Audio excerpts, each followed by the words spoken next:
Hey, so today I'm going to be demonstrating another great use case for these AI systems where, say you have a large body of text, right, that you want the AI system to process and you want it to format it in a particular way.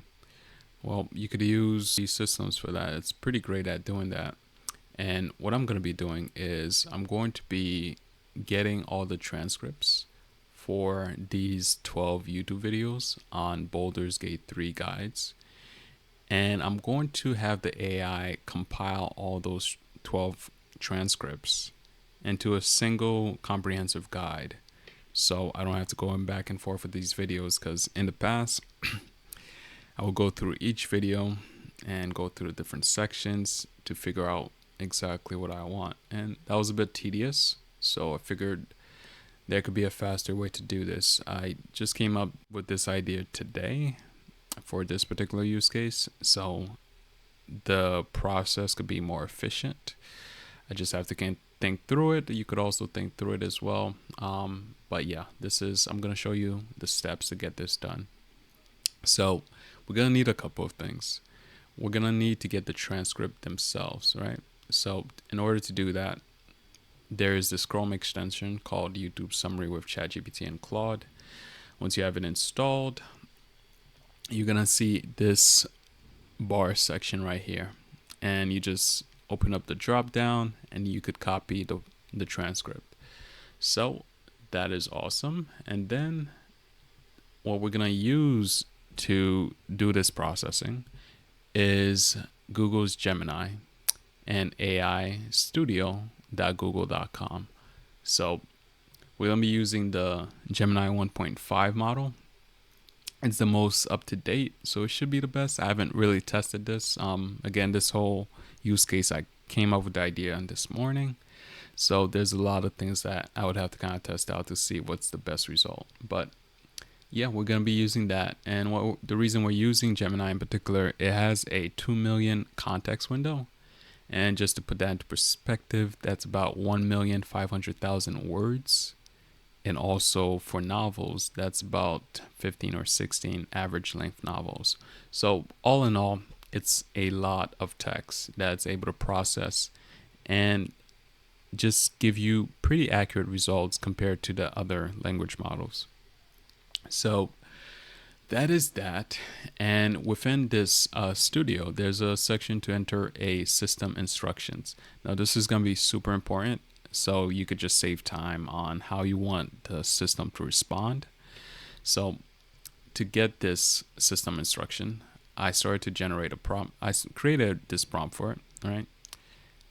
You could pause it to read it.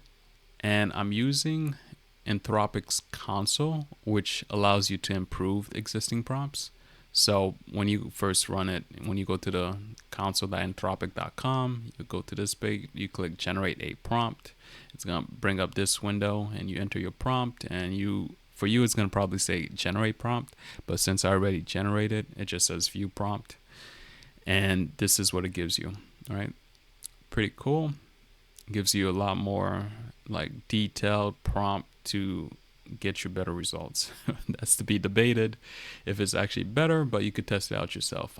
But I would say this is really nice compared to what I had before.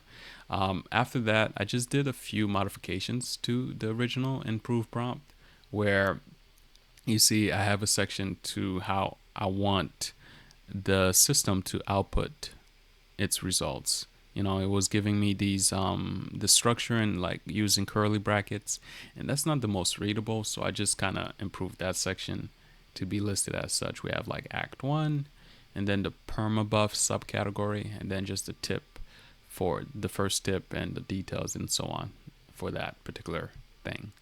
So we're gonna grab this, grab it right here, and we're going to paste it. So we got our system prompt, and then the next thing is you want to properly distinguish each transcript for the AI system. So I'm placing each transcript within these curly brackets, these transcript curly brackets, right? Well, angle brackets rather. So I have it right here, and then I'm just going to copy the first transcript and put that within it. All right.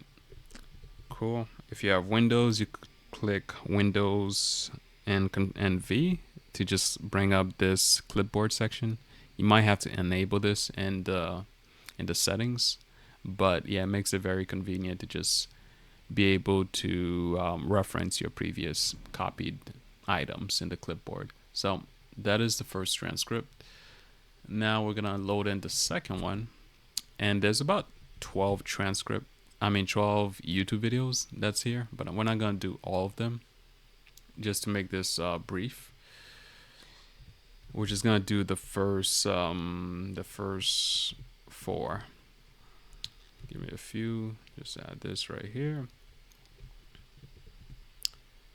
and let's put the brackets for the last one. And 1, 2, 3, 4. We have it right here, and boom. So that is that. It sucks that you can't expand this window to kind of see properly, but we have 12. We have 4 transcript here. So now we're just gonna run it and see what we get. So awesome. It's outputting it in the structure that I specified in the system prompt. So that's really cool. And it's just going through all the different categories based on the transcript and listing that out. So we have some items and the details on how to obtain them. We have some combat strategy, some exploration tips. We have some general tips, etc., etc. So yeah, this was it. Now, one thing that you should do, especially if you're going to be, if this information that you wanted to output is important to you, you just want to double check if it got everything, right? Because it might be missing a few things. Although it's like pretty good, it might be missing a few things from those 4 transcripts. So you just want to double check that. I'm not going to do this in this video, because it's going to be a bit too long and tedious, but yeah, definitely double check that. And that was it. This was the demonstration of using these large language models to process large body of text and structure them in a particular format. So peace.